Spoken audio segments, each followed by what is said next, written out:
Welcome guys, Sizosakya here, Sizosakya Academy, and this is the global classroom. Still on trigonometry, more advanced trig equations and the procedure. And this is actually the fifth one. I know I keep writing 1, but it's the fifth one.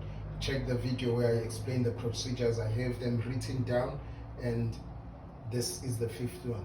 So make everything sine and cos, and sine or cos. And this is possible because 1 over cosec x or cosec theta is equal to a sine of x, right? This is it. And 1 over sec x, secant x or theta is equal to a cos of theta, right? And also we know that tan x is equal to cos x. Tan x is not equal to cos x, is equal to sine x over cos x.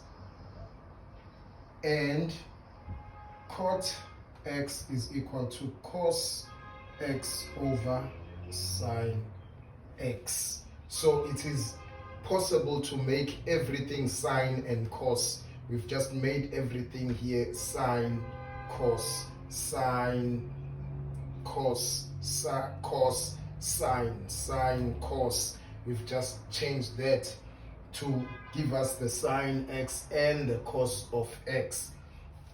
Right, another thing that is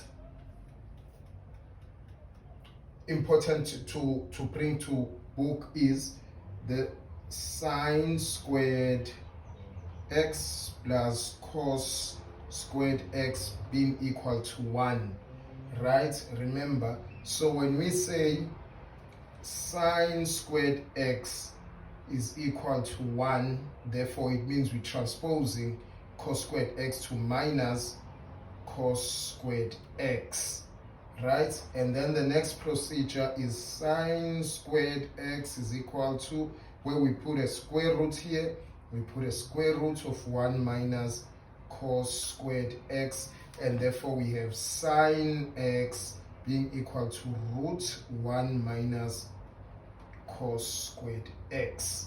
So we've just changed everything to sine x. As it says, make everything sine and cos, and sine or cos. And we have another one where we have, let me use a different pen here. Let me use this blue here, where we have, hope it will be short, sine squared x plus cos squared x is equal to 1. And this time we have cos squared x, I hope I'm not wasting space, cos squared x is equal to 1. Positive, this side becomes negative, and it's sine squared x. This is what we have. And then we put a square root in cos squared x. We put a square root here is equal to root 1 minus sine squared x.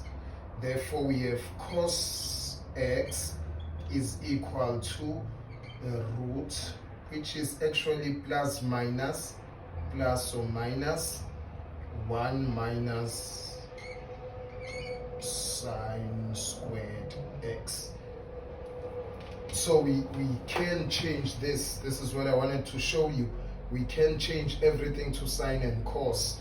We've just worked out 1 over cos x is equal to sine x, and 1 over sec x is equal to cos x, tan x is equal to sine x over cos x, and cot x is equal to cos x over sine x. Sine squared x, this is an identity. Remember, identities, is an identity. This is an identity, and we converted it. So it's sine squared x is equal to 1 minus cos squared x transpose, it becomes a negative square root, and sine x is equal to root 1 minus cos squared x. Same thing with sine squared x plus cos squared x is equal to 1, and we want to remain with cos x. So we followed the procedure and we got cos x is equal to square root of 1 minus sine squared x. So here we just made everything sine and cos and sine or cos. Watch out for my guys. Thank you so much and God bless.